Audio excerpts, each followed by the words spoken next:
Friends, welcome to this channel. आज हम पढ़ेंगे नोडल एनालिसिस। सो आइए देखते हैं इसकी डेफिनेशन क्या है। It is a method we assign voltage at principal node and then we use KCL, it means Kirchhoff's current law and Ohm's law to get the required node voltage. यह एक ऐसा method है, इसका मतलब है यह एक ऐसा मेथड है जिसमें एक प्रिंसिपल नोड होता है, वहाँ हम लोग उसको वोल्टेज कंसीडर करते हैं, एक वोल्टेज असाइन करते हैं और फिर हम केसीएल यानी कि किरचॉफ करंट लॉ और ओम्स लॉ को लगाते हैं ताकि जिससे हम अपने नोड वोल्टेज को फाइंड कर सकें। तो चलिए फ्रेंड्स, अब एक क्वेश्चन देखते हैं। इस क्वेश्चन में दे रखा है 10 वोल्ट का वोल्टेज सोर्स, 2 ओम रेजिस्टेंस, 3 ओम का रेजिस्टेंस और 2 ओम का रेजिस्टेंस यहाँ दे रखा है। तो हमें इसमें फाइंड करना है V1। So we have to find here V1। सो हम इसे नोड एनालिसिस से फाइंड करेंगे। सो यहाँ हमें नोड एनालिसिस लगाना है, तो इसमें हम क्या करेंगे, क्योंकि प्रिंसिपल नोड क्या होता है, जैसा कि हमने डेफिनेशन में देखा कि प्रिंसिपल नोड पे हम लोग एक वोल्टेज कंसीडर करते हैं। सो यहाँ पे ये हमारा प्रिंसिपल नोड है जहाँ पे 2 से अधिक ब्रांचेस कनेक्टेड हैं, उसे हम प्रिंसिपल नोड कहते हैं।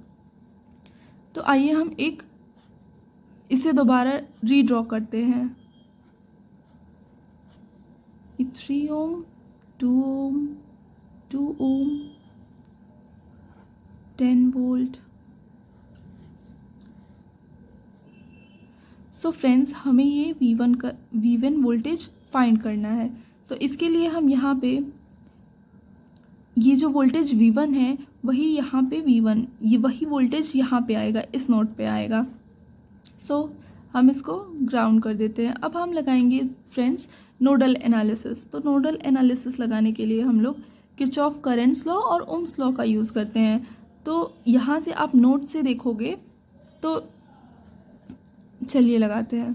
तो यहाँ से नोट से देखोगे आप तो ये पोटेंशियल और ये पोटेंशियल, इसमें से इसको माइनस करके अपॉन 2, जैसा ओम्स लॉ जानते हैं हम लोग V upon R, I equals to V upon R होता है। उसी तरीके से यहाँ पे आप बेसिकली आप एक करंट फाइंड कर रहे हो। ओके, सो हम एक इक्वेशन बनाएंगे। तो इसमें जितने भी एलिमेंट्स कनेक्टेड हैं उनको हम ऐड करेंगे, इक्वल टू 0 कर देंगे। तो यहाँ V1 minus 10 upon 2 ohm plus V1।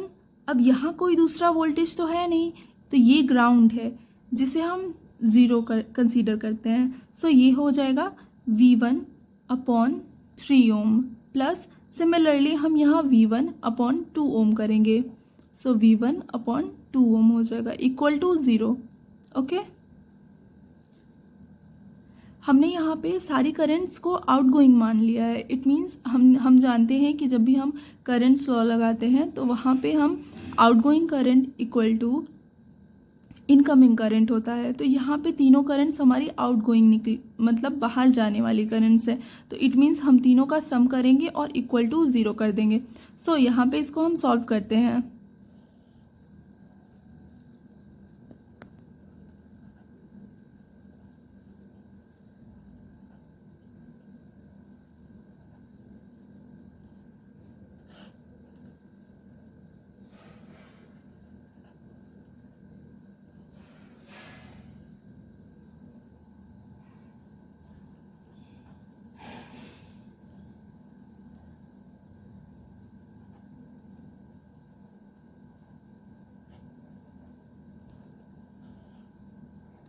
So friends, now we can see हमारा आंसर आया है 30/8 वोल्ट।